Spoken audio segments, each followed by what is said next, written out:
साथियों, पिछले 2 दिन से आरबीआई का एक नोटिफिकेशन कई साथियों द्वारा हमें भेजा जा रहा है, जिसमें 150 प्लस एनबीएफसी कंपनी पर आरबीआई ने जो तलवार लटकाई है, उसके जो खबर है वह आप साथियों द्वारा मुझे भेजी जा रही है और मुझे कहा जा रहा है कि सर इस टॉपिक पे वीडियो बनाइए।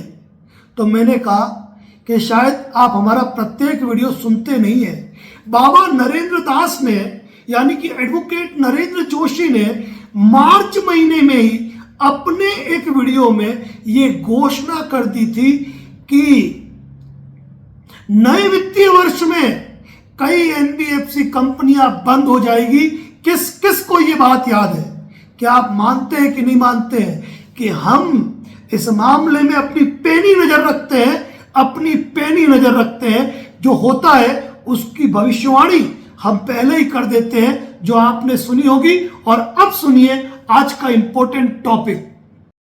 साथियों नमस्कार, advocate Narendra Joshi social media platform पर डेप्ट सॉल्यूशन पार्ट 27 के अंदर आज हम आपको वो महत्वपूर्ण जानकारी देने जा रहे हैं जो आपके लिए निहायत ही जानना जरूरी है। यदि किन्हीं विषम परिस्थिति और आर्थिक हालातों के चलते यदि आप लोन डिफॉल्ट कर चुके हैं, लोन की ईएमआई का टाइम पे भुगतान नहीं कर पा रहे हैं और इन्हीं परिस्थितियों को झेलते झेलते आपने अपने लोन सेटलमेंट करा दिए, लेकिन कभी कभी ये होता है कि लोन सेटलमेंट करवाने के कुछ दिन बाद ही आपको कोर्ट का प्रीकॉग्निजेंस नोटिस आ जाता है, कोर्ट का समन आ जाता है, कोई अवेलेबल वारंट आ जाता है, या लगातार नोटिस आ रहे हैं, आर्बिट्रेशन की कार्रवाई चल रही है, या फिर लोन का सेटलमेंट हो गया। लेकिन पहले से आपके ऊपर जो कोर्ट केस चल रहे थे वो कंपनी ने, एनबीएफसी ने, बैंक ने, वित्तीय संस्थान ने विड्रॉल किए ही नहीं, यानी कि केस अभी भी आपको ई कोर्ट सर्विसेज के अंदर दिख रहे हैं। हम तनावों से गिर जाते हैं कि आखिर माजरा क्या है, क्यों ऐसा हुआ। तो आज का ये वीडियो आपको देखना इसीलिए जरूरी है क्योंकि इस टॉपिक पर YouTube पर कोई भी वीडियो अवेलेबल नहीं है। ये बात अलग है कि आज के बाद इस टॉपिक पर भी वीडियो बनेगा। साथियों, सबसे पहली बात यह है कि ये जितने भी मामले हैं उन सारे मामलों के अंदर इंपॉर्टेंट बात यह है कि कहीं आपका लोन सेटलमेंट लेटर फर्जी तो नहीं है। क्या किसी फर्जी सेटलमेंट लेटर पे आपने भुगतान तो नहीं कर दिया? यदि आपने वह लोन सेटलमेंट लेटर हमारे द्वारा, किसी लीगल एक्सपर्ट द्वारा जिनको इन चीजों की जानकारी है, यदि उनसे आपने वेरीफाई कराया है तो कोई दिक्कत ही नहीं है। लेकिन कई बार हम फर्जी लोन सेटलमेंट के शिकार हो जाते हैं और फर्जी लोन सेटलमेंट के शिकार हुए हैं तो नोटिस भी आएंगे, कानूनी कार्रवाई भी नहीं रुकेगी, आगे की पूरी प्रक्रिया होती रहेगी। अब सेटलमेंट के बाद भी फोन क्यों आ रहे हैं, नोटिस क्यों आ रहे हैं, थोड़ा सा उस मुद्दे पे मैं पहले चर्चा कर लेता हूं। सबसे पहली चीज, फर्जी सेटलमेंट, यानी कि किसी रिकवरी एजेंट ने फर्जी सेटलमेंट लेटर जारी किया, आपको व्हाट्सएप पे भेज दिया, फर्जी ईमेल आईडी से भेज दिया और आपने पेमेंट कर दिया। भले ही आपने कंपनी को पेमेंट किया, कहते हैं ना रिकवरी एजेंट, मुझे थोड़े पेमेंट कर रहे हो, आप तो कंपनी के अकाउंट में कर रहे हो, अपने क्रेडिट कार्ड में कर रहे हो। और हम उनकी बातों में आ जाते हैं, पैसा तो गया, बिल्कुल सही बात है, आपके क्रेडिट कार्ड में ही गया, आपके लोन अकाउंट में ही गया, लेकिन सेटलमेंट लेटर फर्जी था तो वो पैसा आपके ब्याज किस्तें पेनल्टी में जमा हो गया, यानी कि पैसा आपका आज भी बाकी है। तो फर्जी सेटलमेंट है तो कॉल भी आएंगे, मैसेज भी आएंगे, नोटिस भी आएंगे, सारी प्रक्रिया होगी। दूसरा ये है कि आपने ओटीएस प्रक्रिया नहीं ली। ओटीएस यानी कि वन टाइम सेटलमेंट, यानी आपने 2 महीने में, 3 महीने में, 4 महीने में पेमेंट लौटाने की बात की और सेटलमेंट लेटर उन शर्तों पे बना है, तो आपका पूरा पेमेंट जमा नहीं हुआ है। जब तक पूरा पेमेंट जमा नहीं होगा ये प्रक्रिया चलती रहेगी। तीसरी चीज होती है सिस्टम में अपडेट नहीं होना। अब यूं तो है नहीं कि नरेंद्र जोशी या आशु अग्रवाल का अकेला ही लोन है इनके पास, हजारों सेटलमेंट होते हैं। तो कोई भी सेटलमेंट लेटर सिस्टम में अपडेट होने में 30 से 45 दिन का समय लगता है। यानी कि भले ही आपका वेरीफाइड सेटलमेंट लेटर था, आपने पेमेंट कर दिया, लेकिन उनके सिस्टम में अपडेट नहीं हुआ, उन्होंने उनकी लीगल टीम को अपडेट नहीं किया, इसीलिए आपको नोट कॉल और मैसेज वगैरह, नोटिस वगैरह आ रहे हैं। अब सेटलमेंट कैंसल, ये भी ध्यान रखो कि कंपनी ने भले ही आपका लोन सेटलमेंट लेटर कैंसिल नहीं किया हो, लेकिन अगर आप तारीख चूक गए, आपने ये सोचा कि महीने के लास्ट में पेमेंट करना है, जबकि पेमेंट की डेट आपको दे रखी थी। सेटलमेंट लेटर में ऐसा कहीं भी नहीं लिखा था कि यह सेटलमेंट लेटर महीने के अंतिम वर्किंग डे तक लागू है और आपने महीने की अंतिम तारीख को भुगतान किया, यह आपकी गलती है। आपको 30 मई का भुगतान की तारीख दे रखी थी, आपने 30 मई को ही नेफ्ट किया और कंपनी को वो पेमेंट 2 जून को प्राप्त हुआ। तो देखा जाए ये भी गलती आपकी है। क्यों? आपकी निश्चित तारीख को आपके अकाउंट से डेबिट होके उनके अकाउंट में क्रेडिट होना था।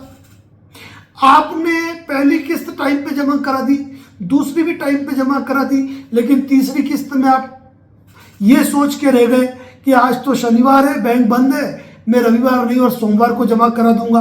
रिकवरी एजेंट ने कहा चलेगा, कोई दिक्कत नहीं है, बैंक बंद है, वो आपकी गलती थोड़े है। जी नहीं, वो गलती भी आपकी है। आपको 2 दिन पहले पेमेंट जमा कराना था। तो ऐसी गलतियां यदि आप करते हो तो ये गलती आपकी है। अब ये कि सर हमारा सेटलमेंट हो गया, फिर भी मुझे कोर्ट का नोटिस क्यों आया? अब जाहिर सी बात है कि सेटलमेंट आपका बाद में हुआ है, कोर्ट में पहले केस हो गया, कोर्ट अपनी प्रक्रिया कर रही है, कोर्ट ने नोटिस जारी किया और आपको नोटिस आ गया, भले आपने सेटलमेंट किया है। केस क्यों हुआ? भाई आपका लोन डिफॉल्ट था, कंपनी को दिव्य दृष्टि तो आई नहीं थी कि आप इस महीने सेटलमेंट करोगे। उन्होंने पहले आपकी फाइल लीगल में भेज दी थी और वहां पे नोटिस प्रोसेस हो चुके थे, तो केस फाइल हो गया, कोई बड़ी बात नहीं है। मतलब इनके इंटरनल सिस्टम में सेटलमेंट अपडेट नहीं होना सबसे बड़ी वजह होती है। सेटलमेंट के नियम और शर्तों का पालन नहीं करते हैं, यह सबसे बड़ी गलती है। अब सबसे बड़ी बात, ध्यान से सुनना, बहुत ध्यान से सुनना। आपका मई में सेटलमेंट हुआ, अब कंपनी ने आपका सेटलमेंट कर लिया, कंपनी के पास पैसा भी आ गया, कंपनी ने अपनी लीगल टीम को अपडेट भी कर दिया कि ये केस विड्रॉल कर दो। कंपनी के एडवोकेट ने, उनकी लीगल टीम ने विड्रॉल एप्लीकेशन के जो एक्यूज्ड है या जो रेस्पोंडेंट है उनके साथ हमारा समझौता हो चुका है, समझौता राशि हमने प्राप्त कर ली है, हम कोई कानूनी कार्रवाई नहीं चाहते हैं, केस को विड्रॉल फरमाए। ऐसी एक एप्लीकेशन वो कोर्ट में लगा देते हैं, लेकिन कोर्ट उन सारे केसेस को लोक अदालत में रेफर कर देते हैं। यानी कि जो एप्लीकेशन आपने फाइल की, उन केसेस को लोक अदालत में डाल दिया जाता है। यानी कि अगली जब भी लोक अदालत आएगी तब आपके वो केस विड्रॉल होंगे और आपको ऑनलाइन डिस्पोज दिखेंगे, क्योंकि आप ई कोर्ट में देखते हो कि सेटलमेंट होने के बाद भी मेरे केस में तो डेट आ रही है। तो थोड़ा सा आप रिफ्रेश करके देख लेना कि डेट चेंज होके लोक अदालत की डेट हो जाती है। अब यहां पे ये भी आपको ध्यान रखना है कि अगर आपका सेटलमेंट हो चुका है, कोर्ट में केस चल रहा है, इस भरोसे भी नहीं बैठना है कि कंपनी खुद ब खुद केस विड्रॉल कर देगी। आपको कंपनी को एक मेल करना है कंपनी के कस्टमर केयर पे कि मेरा नाम ABCD, मेरा लोन अकाउंट नंबर ये आपकी कंपनी में चल रहा था, जिस मैटर में आपने 30 मई 2026 को मुझे सेटलमेंट लेटर जारी किया, मेरे द्वारा सेटलमेंट राशि का भुगतान कर दिया गया है, किंतु आपके द्वारा मेरे विरुद्ध कलकत्ता के इस नंबर में मेरे विरुद्ध केस फाइल कर रखा है, जिसका केस नंबर इतना है। इस मैटर में मुझे समन मिला, नोटिस मिला, जो भी आपको लिखना है लिख दीजिए। अब इस मैटर में आपके द्वारा सेटलमेंट होने के बावजूद केस विड्रॉल नहीं किया गया है, तो इस मैटर में आपकी लीगल टीम को इन्फॉर्म करें कि उक्त मैटर में सेटलमेंट हो चुका है और वह इस केस को तत्काल विड्रॉल करे, तुरंत इस केस को विड्रॉल करे। और लीगल टीम को आप जो भी मेल कर रहे हैं उसमें मुझे CC रखें और केस विड्रॉल होने पर मुझे इन्फॉर्म करें। यदि आपके द्वारा केस विड्रॉल नहीं किया गया तो मुझे उस स्थान पर जाकर अपनी बेल करवानी पड़ेगी, अपने डॉक्यूमेंट पेश करने पड़ेंगे, एडवोकेट हायर करना पड़ेगा, मुझे मुचलका राशि, बेल बॉन्ड राशि जमा करानी पड़ेगी। इस मैटर में करीबन जो भी खर्चा होता है वो खर्चा मैं आपसे प्राप्त करने का अधिकारी रहूंगा। आपके द्वारा यदि 30 दिन के भीतर केस विड्रॉल करने की सूचना मुझे नहीं दी जाती है तो मुझे इस संदर्भ की शिकायत RBI लोकपाल के साथ में अन्य संबंधित विभागों को भी करनी पड़ेगी। अब क्या सेटलमेंट होते ही 2-4 दिन के अंदर ये मेल कर दे? नहीं, अगर आपका सेटलमेंट हो चुका है तो कम से कम ये मेल 1 सप्ताह के बाद करे, उससे पहले नहीं। 30 दिन में यदि कंपनी आपको कोई अपडेट नहीं देती है, आपको यदि वह केस उसी स्टेज पर कोर्ट में दिखा रहा है, देन आप इस मैटर में RBI लोकपाल में शिकायत करके आप हर्जा खर्चा भी मांग सकते हैं। अब इस मैटर में ये तो हो गया, किस मैटर में? सेक्शन 25, 138, 316, 318 कोई सिविल केस हुआ है उस मैटर में। लेकिन यदि कंपनी ने आपके खिलाफ आर्बिट्रेशन की प्रक्रिया कर रखी है और आर्बिट्रेशन के भी नोटिस आपको आ रहे हैं, तो ऐसी स्थिति में सामान्य रूप में ये भाषा लेनी है आपको और आपको बस थोड़ा सा चेंजेस करना है कि मैं ABCD, लोन अकाउंट नंबर इतना, मेरे द्वारा इस मतलब थोड़ा सा सेम वही मैटर रहेगा कि लोन अकाउंट नंबर इतना है, इस मैटर में आपके द्वारा इस तारीख को लोन सेटलमेंट लेटर जारी किया था जिसका मैंने भुगतान कर दिया है, किंतु आपके द्वारा आर्बिट्रेशन की प्रक्रिया चल रही है, आपने आर्बिट्रेटर और आर्बिट्रेटर ट्रिब्यूनल को इन्फॉर्म नहीं किया है। कृपया आर्बिट्रेटर ट्रिब्यूनल को इन्फॉर्म करें कि आपका और मेरा सेटलमेंट हो चुका है। कृपया आर्बिट्रेशन प्रक्रिया को तुरंत प्रभाव से बंद करें और आर्बिट्रेटर इस मैटर में क्लेमेंट कंपनी से जानकारी प्राप्त करें। ये सिर्फ मेल करना है, कंपनी को कर दो, आर्बिट्रेटर ट्रिब्यूनल को कर दो और जो आर्बिट्रेटर है उनकी मेल आईडी पर आप मेल कर दो। अब ये यहां पे एक चीज ध्यान रखना, दोनों ही चीजों में आपको लिखना है लोन सेटलमेंट लेटर, कोर्ट का समन या कोर्ट के कोर्ट का स्क्रीनशॉट अटैच है, मतलब मेल अटैच कर देना है। इसी तरह आर्बिट्रेशन मैटर में भी आपको लोन सेटलमेंट लेटर और आर्बिट्रेशन का जो अंतिम नोटिस है वो आपको अटैच कर देना है। इसके बाद भी, सेटलमेंट के बाद भी सेक्शन 25 का नोटिस आता है, 138 NI एक्ट का नोटिस आता है, BNS 316, 318 का नोटिस आता है, तो कोई उनके जवाब पोस्ट से देने की जरूरत नहीं है। आप केवल और केवल इसी तरह लिख के आप कंपनी के कस्टमर केयर पे और जिस मेल आईडी से आया है उस पर मेल कर दीजिए। ये चीज ध्यान रखें। बाकी अगर फर्जी सेटलमेंट के शिकार हुए हो तो फिर कानूनी प्रक्रिया रुकेगी नहीं, ये चीज ध्यान रखें। और बहुत ही मुद्दे की बात है, बहुत ही मुद्दे की बात, जो काफी लोग कंफ्यूज होते हैं वो ये चीज समझ जाइए कि जनरली ये केस लोक अदालत के अंदर ही डिस्पोज होंगे, लेकिन आपकी जिम्मेदारी है कि आप इस मैटर में कंपनी को इन्फॉर्म कर दो। क्यों? उसका कारण भी सुन लो। मान लीजिए कोर्ट में आपका बेलेबल वारंट चल रहा है, आपने सेटलमेंट कर दिया, अब इस मैटर में आप कोर्ट नहीं गए, अरेस्ट वारंट जारी हो गया।